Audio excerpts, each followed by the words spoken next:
Hello everyone, and welcome to my channel. I hope everyone is having a wonderful day. Before we begin, please hit the subscribe button and give this video a thumbs up. Does Victoria and Nate's reunion grief spark a new bond?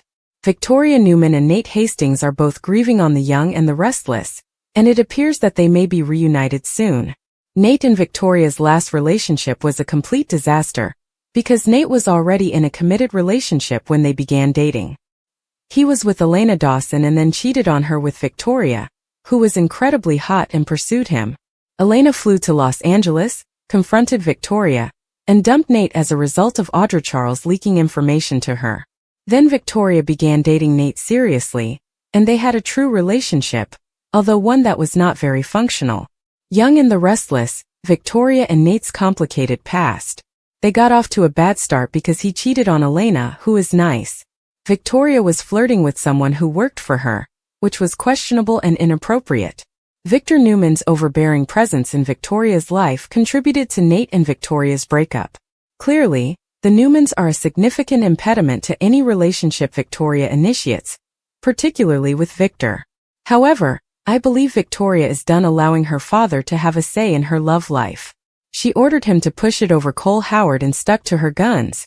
After all of this, Nate began seeing Audra, who had been hot and heavy for him for some time. Victoria became acquainted with her ex Cole Howard after his insane Aunt Jordan Howard reintroduced him and their daughter Claire Grace Newman into her life. Victoria and Nate's current grief and possible reunion on Young and the Restless. While Nate was busy breaking open Audra's frigid heart, which had previously been resistant to love, Victoria and Cole were making up for lost time with Claire. Victoria and Cole were falling back in love.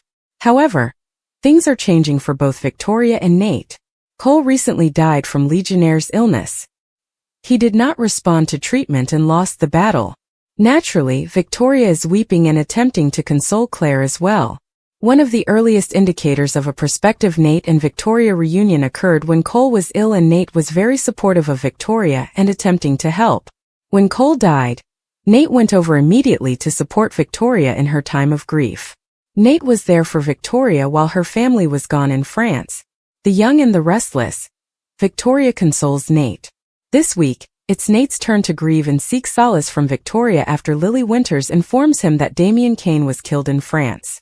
Nate is dismayed that his newfound brother has left him so soon, just as he and Damien were getting to know each other. Nate is particularly concerned about how Amy Lewis will take this while still enduring cancer treatment. She'll be saddened to learn that her son Damien has died, and she may even blame herself because she brought him to GC, which is where he ended up before being slain. Nate expected to have plenty of time to get to know Damien, but they ended up having very little. Another major indicator of a potential Victoria and Nate reunion is when and how Nate learns that Damien has died. This week, Nate is seeing Victoria and speaking with her and Claire. They're talking about Cole's memorial ceremony and whether or not to have it while the Newmans are still gone. The Young and the Restless. Nate is devastated by Damien's death. Lily calls Nate and asks him to step out so she may speak with him privately. Nate rushes outside to speak with Lily, who, despite the fact that they are on the phone, informs him that Damien has been slain. She did it over the phone because Lily didn't want Nate to hear it from anyone else before his family could tell him. Victoria is shocked to learn that Nate's brother has died, and she is comforting him on the Young and the Restless.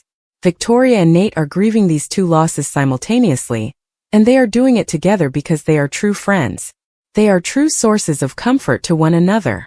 All of that pain bonding seems to be laying the framework for Nate and Victoria's reconciliation. Of course, it will not happen right away because Victoria's grief over Cole is still new, and she will require time to grieve. But I can picture Nate genuinely supporting Victoria through it, even though he is going through his own issues in Nate and Audra's relationship and the future of Victoria and Nate's romance. Nate is still with Audra, at least for the time being, but their relationship appears set to fail. When Nate discovers that Audra agreed to break up Claire and Kyle Abbott in order for Victor Newman to obtain startup financing for Vibrante, he will have a major problem. Nate may agree with Kyle that Audra was essentially pimping herself out by playing seduction games for investment money. Nate is going to freak out because Audra kissed Kyle. Kyle believes Audra was using Damien's death as a pretext to get closer to him. Audra might have done the steamy thing with him if Kyle hadn't hit the brakes. Audra was attempting not to seduce Kyle, but by the time she arrived in France, she was so anxious to receive Victor's money that she appeared to have changed her mind and was ready to bite the bullet and do whatever it took. Young and the restless. Nate and Audra are doomed. Kyle has already threatened to out her. If Audra doesn't tell Nate the truth, I'm sure he'll find out somewhere. Lily, Abby Newman, and others noted that Audra was all over Kyle during the vacation. Damien's death may buy Audra some time, but it will not last forever. Kyle has already informed Nikki Newman, who may speak with Claire about it. I don't see Audra and Nate lasting much longer. He is going to discover out what she did, and I believe he will kick Audra out pretty soon. When he does, Nate and Victoria will be sad and lonely, and their relationship may resume. Nate and Victoria are substantially different now than they were when they were last together. Victoria was harsh and completely focused on business when Nate first met her at Newman Media and then at the main corporation. Young and restless, Victoria and Nate could be the real deal. Nate now sees a more evolved Victoria, who has left the CEO post to focus on Claire, family, and quality of life. That is something Nate can truly appreciate. Victoria has undergone significant changes, as has Nate. He now has additional family members in his life, including Amy and his recently deceased brother Damien. He is not a player. After Audra threw them away due to her desperate desire, I don't think Nate will want to date a CEO who is extremely focused in work. Victoria has softened quite a deal, and I believe she and Nate could be the next major love on the young and the restless. Plus, Victoria and Nate are both unmarried, so there would be nothing unusual about it this time. Last time, they had a fling based on desire and deception, which turned into a shady relationship that crashed and burned. If they do reunite this time, I believe Nate will help Victoria heal, and vice versa, before it blooms into true love. I think it might be fantastic. Billy's bravado alienates Jack, but Adam's loyalty pays off. The young and the restless spoilers show that Billy Abbott felt confident in himself. So much so that he did not consult his brother, Abbott Communications' only supporter, before arranging a deal with Sally Spectra. Billy felt confident that he could woo his estranged quasi-brother, Cain Ashby.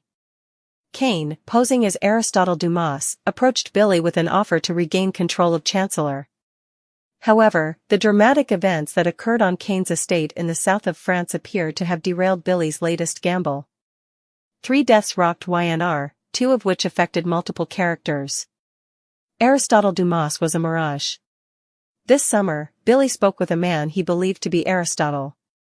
Viewers were perplexed as to why Thompson's character failed to recognize Cain's voice during that talk, with Billy citing a lack of focus at the moment. Sally was suspicious of the then mysterious visitor reaching out to Billy in particular. However, Billy believed that Abbott's reputation and unique position to face Victor Newman were decisive factors. Billy's desperation pushed him to prolong the perceived alliance with Cain even after his true identity was discovered. A chain of circumstances resulted in the deaths of Damien Cain, Chance Chancellor, and Carter, Cain's aide, leaving Billy with a self-created poor hand. Billy Abbott cannot control himself.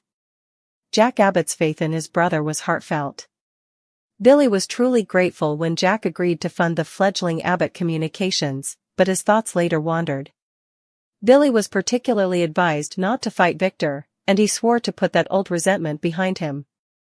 However, his excitement in what turned out to be Cain's typically deceptive offer strengthened Billy's self-defeating personality.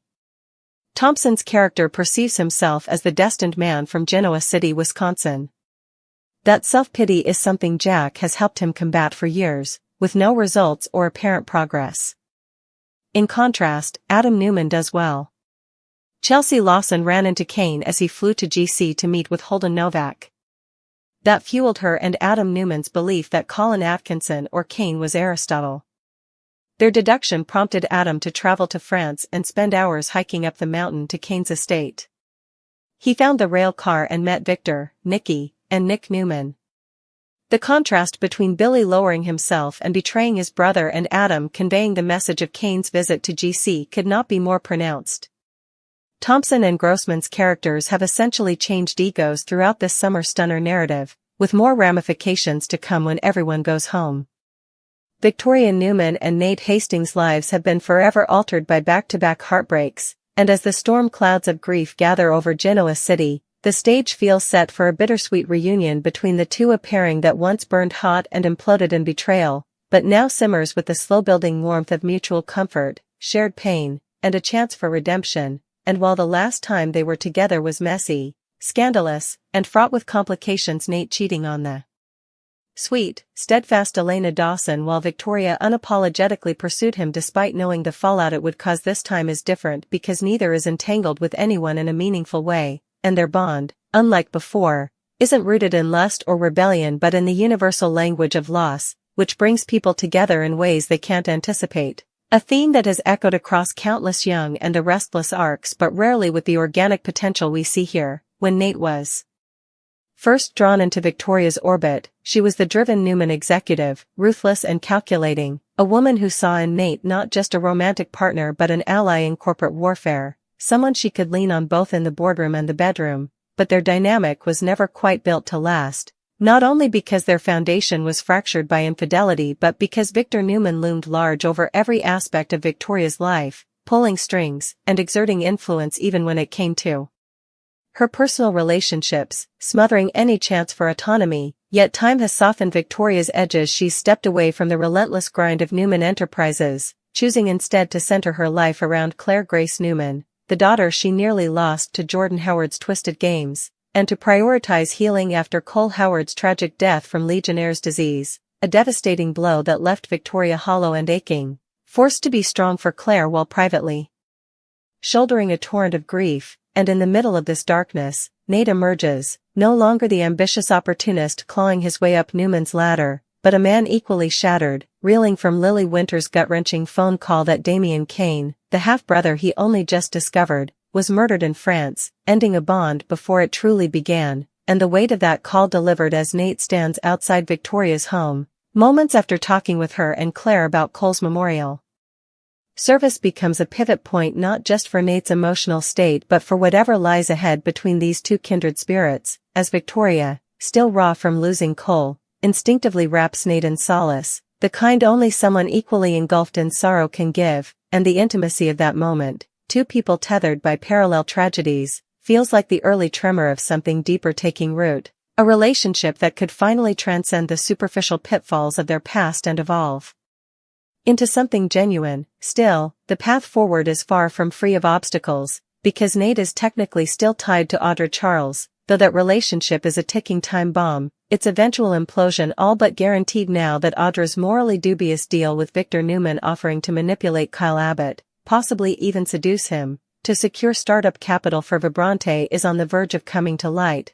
a revelation that will disgust Nate not only because of Audra's willingness to commodify herself for corporate gain but because Kyle's account, echoed by whispers from Lily, Abby, and even Nikki Newman, paints Audra as opportunistic and emotionally absent, a woman who, despite her protests, leaned on Damien's death as an excuse to cozy up to Kyle during the France debacle, and with Kyle threatening to out her unless she comes clean, Audra's days with Nate seem numbered, which opens the emotional door even wider for Victoria, who unlike Audra, represents stability, empathy, and a softer brand of ambition that now resonates with Nate more than ever, particularly after losing Damien and recognizing that life isn't about ladder climbing but connection. Meanwhile, the broader Genoa city canvas only amplifies the inevitability of Nate and Victoria's rekindling, as Billy Abbott, off in his own spiral of arrogance and impulsive decision-making, continues to alienate Jack Abbott with reckless deals, including his ill-fated entanglement with Kane Ashby,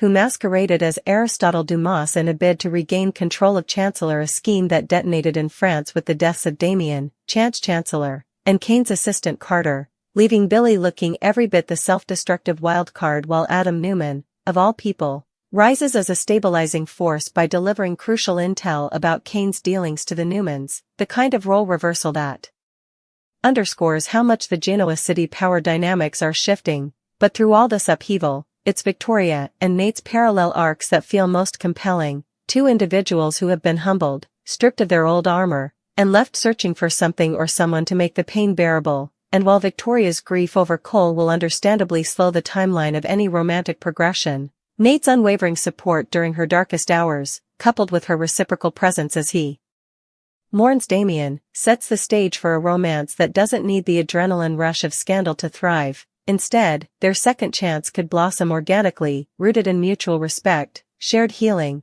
and a newfound clarity about what they both want from life. And if the writers lean into this, making their connection less about forbidden sparks and more about slow-burn solidarity, they could easily emerge as one of the show's most compelling pairings, the kind of couple viewers can root for without reservation, especially now that neither has the baggage of betrayal hanging over their heads, and while the ghosts of their past missteps will inevitably linger, serving as cautionary reminders, those very lessons could be the foundation for something lasting, something real, because both Nate and Victoria, scarred yet evolving, know what it feels like to love the wrong way, and perhaps that's precisely why this time, with the specter of Cole's death and Damien's murder casting long shadows over their lives, they're poised to love the right way, slowly, deeply, and without apology, a possibility that, against the backdrop of Billy's spiraling bravado, Audra's impending downfall, and Adam's unlikely stability, might just become the emotional heartbeat of Young and the Restless in the coming months, the rare storyline where heartbreak doesn't just destroy,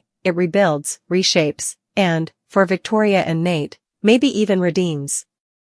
Victoria Newman and Nate Hastings' paths crossing once more on The Young and the Restless feels like fate forcing two wounded souls to find solace in each other as tragedy continues to grip their lives. And as viewers watch these characters struggle to pick up the shattered pieces of their hearts, it's impossible to deny that the groundwork is being laid for a reunion that no one, not even the Newmans or Genoa City gossip mill, will be able to stop, because while their last entanglement was messy, borderline scandalous, with Nate betraying Elena Dawson by succumbing to Victoria's relentless pursuit despite Elena's kind-hearted nature and their once stable relationship, the new chapter forming between these two is forged in something deeper than passion or temptation. It's rooted in grief, mutual understanding, and the kind of emotional tether that comes when two people, despite their flaws and past mistakes, realize they may be each other's last anchor in the storm. Nate's betrayal with Victoria may have burned bridges, with Audra Charles stirring the pot and tattling to Elena, leading to Elena's infamous confrontation in Los Angeles, where she not only told Victoria off but also cut Nate loose for good.